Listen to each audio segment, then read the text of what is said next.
국내외 이슈 그리고 투자 전략까지 세 가지 축으로 시장을 들여다보는 마켓 트라이앵글 시간입니다. 도말씀의 디멘전 투자자문의 송재경 대표와 함께합니다. 안녕하십니까? 네, 안녕하세요. 대표님 주말 동안 워낙 이슈가 많았다 보니까 빨리 뵙고 싶었습니다. 네. 여쭤볼 질문들이 많은데 첫 번째 키워드도 바로 확인해 보도록 할게요. 첫 번째 키워드는 브로드컴 쇼크입니다. 지난주에 이제 오라클에 이어서 브로드컴까지 실적을 발표했는데 지금 전반적으로 시장 투자 심리가 많이 위축된 듯 하거든요. 브로드컴에서 나왔던 이 얘기들 뭐 이렇게까지 좀 빠질 일인가요? 어떻게 생각하시죠? 결론부터 말씀드리면 울고 싶은데 이제 뺨을 좀 때려준 듯한 그리고 좀 듣고 싶은 대로 들은 듯한 먼저 이런 겁니다. 그런데 말씀드린 대로 사실은 이제 수요일, 목요일 뭐 이렇게 쭉 연결되면서 수목금 연결되면서 이벤트 중에 이제 오라클과 브로드컴 둘 다 실적 발표에 주가는 다 빠졌습니다. 근데 실제로 그 내용을 보면은 둘은 좀 많이 좀 차이가 있다 봐야 될 것 같고요. 가장 큰 거는 이게 그 오라클 같은 경우는 이게 너 그만큼 매출을 내려고 하면은 빚도 그렇게 많이 내야 돼. 그래서 그걸로 그렇게 투자를 많이 해야 돼. 그래서 사실은 자본 지출, 캐펙스가 원래 예상치보다 한 50% 이상 많아지다 보니까 그러니까 사실은 오라클 보고 저 돈 되겠어. 이제 이런 생각이 좀 그렇죠. 들은 것에 반해서 브로드컴은 이 약간 이제 같은 그 CEO가 이게 중국계잖아요. 젠슨왕은 그 대만계고 대만 쪽이고. 이분은 말레이시아 중국계 뭐 이런 분인데 결론적으로는 젠슨왕의 피해를 봤다. 젠슨왕은 엄청나게 시원시원하게 세게 얘기하지 않습니까?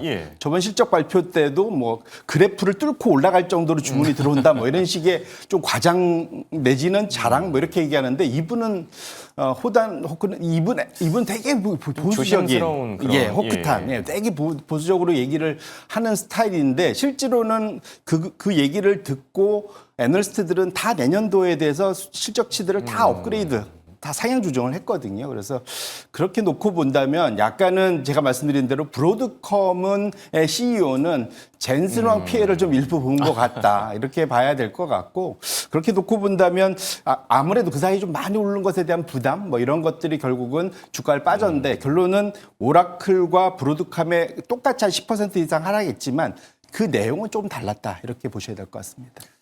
그렇다면 브로드컴의 경우 지금 한 11% 넘게 빠졌는데 이게 이렇게까지 빠질 일이라고 생각하세요? 아니면 좀 과했다라고 생각하는 없지 않을까요?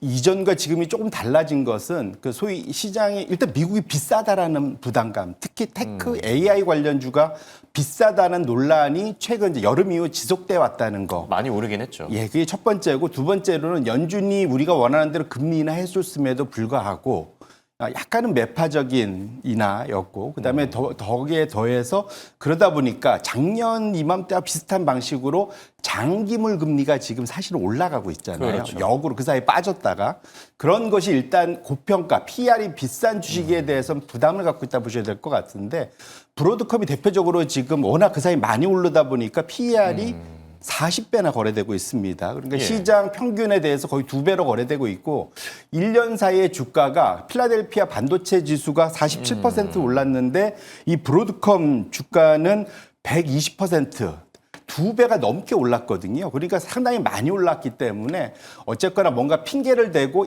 일정 부분 차익 실현을 하려는 욕구가 생길 수밖에 없었다. 그렇게 놓고 보면 이렇게 지금 장기 금리가 올라가는 상황에서 PER이 비싼 고평가 논란의 기업들은 아무래도 좀 부담스러울 수밖에 없습니다. 그래서 그거와 관련된 조정, 모멘텀 둔화는 불가피하지만 이걸로 AI 이 투자 모멘텀 전체가 붕괴 급락 그 가능성은 저는 아직은 아니다. 이렇게 보고 있습니다. 네. 자, 그리고 브로드컴은 이제 최근 AI 상승을 주도한 이 TPU 진영의 파트너이기도 한데 관련 기대감으로 올랐던 반도체주들도 좀 많이 밀려나게 될까요? 어떻게 생각하시죠? 1차적으로 미국이 이렇게 빠졌으면 우리도 성의는 보이겠죠. 그게 무슨 말이냐면 필라델피아 반도체 지수가 아까도 언급해 주신 대로 5%, 마이크론이 거의 7% 빨아졌기 때문에 당연히 우리나라 반도체 주가도 거기에 반응을 안 할 수가 없을 겁니다. 그래서 다음 조정이 또 그 사이 좀 올랐기 때문에 조정을 받을 수밖에 없을 것 같고요. 아까 말씀드린 대로 미국의 이제 장기물 금리, AI 고평가 논란 이것이 좀 어느 정도 다음 실적 발표 쯤까지 정리가 될 때까지는 좀 그래서 결국 주가가 좀 안정화될 때까지는 변동성이 당분간은 좀 확대되는 것은 좀 불가피한 상황이다. 네. 그것은 이제 뭐 좀 열어두고 보실 필요가 있고요. 뭐 차트에도 나왔지만 브로드컴 주가가 워낙 많이 올랐지 않습니까? 그렇긴 하죠. 결국 우리나라도 어찌 보면 좀 많이 올랐습니다. 사실 그런 것들이 일정 부분은 좀 쉬어가는 구간에 진입할 수밖에 없는 상황인 것 같다 이렇게 말씀드립니다. 네. 브로드컴과 오라클의 이 AI 거품론 첫 번째 토픽으로 확인해 봤고요. 두 번째 이슈 확인해 보도록 하겠습니다. 자, 두 번째 키워드는 GPT 5.2입니다. 지금 뭐 오픈 AI가 이제 챗 GPT 신 버전을 공개했는데 시장 평가와 함께 대표님 생각은 어떠십니까? 결론적으로는 제 생각이 뭐가 중요하겠습니까? 시장이 어떻게 생각하냐가 중요한데 예. 시장은 적어도 그러니까 좀 이걸 제일 빨리 볼 수 있는 게 돈 걸고 하는 시장이 제일 중요하죠. 그래서 배팅 시장을 전 늘 유심히 보는데 폴리마켓이나 칼시 같은데 폴리마켓에서 올해 말까지 그 가장 베스트 AI 모델을 가질 회사가 누구냐 거기에 배팅을 계속해 왔었습니다. 결론적으로는 이번에도 8월과 마찬가지로 구글의 완승이 돼버렸다. 그래서 지금 차트가 열려 있는데 지금 주황색 선이 구글이고요. 지금 구글이 베스트를 가질 거라고 확실하는 게 지금 89%고 오픈 AI는 그 사이에 이번 5.2 기대감으로 한 20% 이상 상승했다가 지금 급락해갖고 지금 7.7까지 내려왔습니다. 그렇네요. 이건 사실 이번 8월에 한 번 더 있었는데 8월에도 GPT 5.0 앞두고 엄청나게 설레발을 많이 샘 알트만이 했었지 않습니까? 그렇죠. 그 기대감 때문에 거의 구글하고 붙었다가 그때 한번 박살이 났죠. 근데 이번에 똑같이 이번에 박살이 나버렸습니다. 결론적으로는 좀 이번엔 잠깐 등 떠밀려서 원래는 한 4주 후에 발표하려고 했다가 땡겼는데 그 이유는 그렇죠. 오라클 같은 소위 오픈 AI 진영의 기업들이 지금 돈 빌리는데 이게 오픈 AI에서 발표하는 챗GPT가 구글과 경쟁해서 이길 수 있다라는 확신을 줘야 그래야 이 채권 투자자들이 돈을 잘 빌려줄 텐데 그것 때문에라도 좀 땡겨서 했는데 안타깝게도 이번에 결론은 오라클 실적도 실망스러웠는데 그 오라클과 협력하는 오픈 AI GPT 5.2도 성과가 썩 좋지 않았다는 측면에서는 당겨서 발표한 것이 오히려 좀 악수가 되지 않았나 이렇게 정리할 수 있을 것 같습니다. 네. 이게 원래 급할수록 좀 티가 나는 법이죠. 시장에서는 아무래도 오픈 AI보다는 구글 쪽에 이제 판정승을 좀 내려준 듯하고요. 그런데 어쨌든 뭐 제미나이와 GPT의 경쟁, 우리 입장에서는 그게 나쁘지 않을 수도 있다라고 합니다. 공급자 우위의 시간이 올 거란 이야기들도 나오고 있는데 4분기부터 좀 기대해봐도 괜찮을까요? 전 여전히 그 가능성이 높다 말씀드리고요. 우리 입장에서는 마치 이게 집신 장사, 남학신 장사 뭐 이런 거와 같은 것 같습니다. 구글 진영이 잘 되든 오픈 AI 진영이 잘 되든 누가 잘 되든 잘 되기만 하면 됩니다. 사실은 그래서 양쪽의 경쟁이 치열해질수록 우리에 대한 HBM이나 관련 수혜는 당연히 필요할 것 같고요. 거기에 플러스 지금 그 삼성전자 파운드리 쪽으로의 신규 고객의 증가 가능성 뭐 이런 것들도 이런 지금 자체 AI 칩 TPU 때문에 촉발된 이런 것 때문에 좀 더 강화될 것 같아요. 그래서 그런 것들을 놓고 보면 현재 전체 분위기는 미국 AI 주도주들이 지금 조정을 받으면서 같이 조정을 받을 수밖에 없는 상황이지만 결국 실적이 이 모든 것을 극복할 수 있는 원동력이 될 수 있다는 측면에서는 지금은 약간 인내할 기간이다 이렇게 말씀드립니다. 네, 조금 더 참고 기다려보는 게 좋을 듯하고요. 자, 세 번째 키워드 확인해 보도록 할게요. 세 번째 키워드는 슈퍼 금리 위크입니다.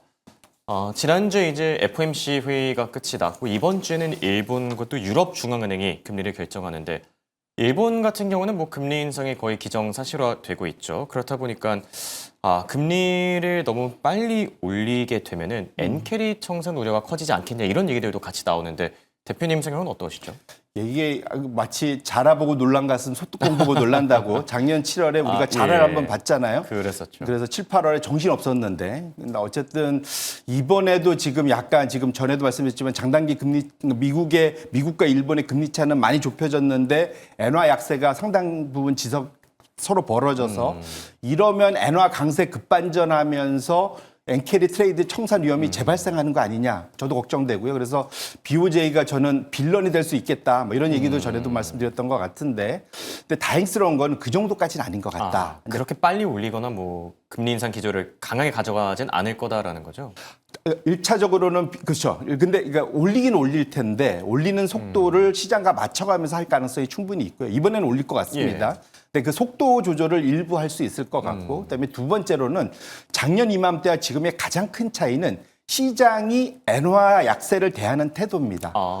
작년 이맘때는 그러니까 보통 엔화에 대해서는 통화 선물 시장에서 엔화가 강세로 갈 것 같으면은 소위 순매수 배팅을 하고 약세로 갈 것 같으면 약세 배팅은 순매도 배팅을 할 거잖아요. 지금 차트가 있으면 작년 제가 점선을 채워놓은 것이 2024년 작년 정확히 여름 7월일 때 엔화 약세 배팅이 시장에서 엄청 셌습니다.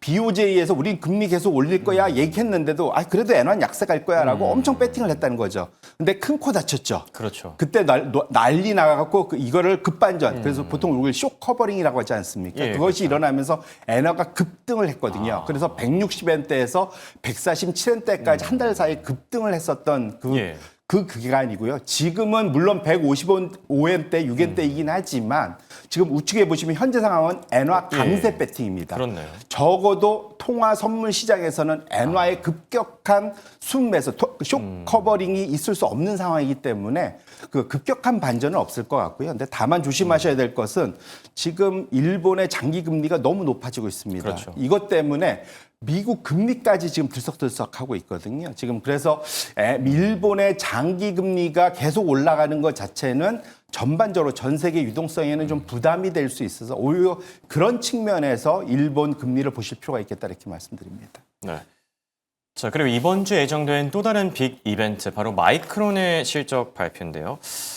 마이크론의 실적 그리고 금리 결정까지 이런 요소들을 고려했을 때 투자 전략은 어떻게 가져가는 게 좋을까요? 1차적으로는 그러니까 마이크론 실적은 잘 나올 것 같아요, 당연히. 근데 그 전망을 얼마나 세게 줄지는 모르겠지만 기본적으로는 지금은 전망을 엄청 크고 강력하게 주지 않고서는 이것을 넘긴 어려울 것 같습니다. 그런 측면에서 놓고 보면 실적 장세라기보다는 기대감, 이것이 얼마나 충족되나를 보셔야 될 것 같은데 장기 금리가 이렇게 올라가는 상황에서는 산타 랠리에 대한 기대 수준을 좀 낮춰야 될 것 같고요. 결정적으로 지금 미국이 지난 한 달간 기본적으로 연준의 금리 인하에 따라서 경기 순환주, 기술주로부터 경기 순환주, 금융, 소재, 산업재 이런데 그다음에 소형주 이런 쪽으로 그 자금 이동이 확실하게 눈에 보이고 있습니다. 그런 측면에서 놓고 보면 우리 투자자분들이 기술주 위주의 투자도 중요하지만 점점 이것이 확산되고 있다. 다른 쪽으로 고평가된 데에서 상대적으로는 저평가되고 금리 인하 수혜받을 수 있는 업종으로 넘어간다는 걸 감안하시면서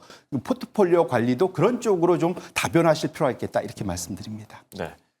너무 기술주에만 치중하기보다는 이제 전통적인 산업군들 쪽으로 좀 더 시선을 돌려서 포트폴리오 자체도 많이 다각화하는 게 좋아 보일 듯합니다. 지금까지 도말씀의 디멘전 투자자문의 송재경 대표와 함께했습니다. 네, 고맙습니다.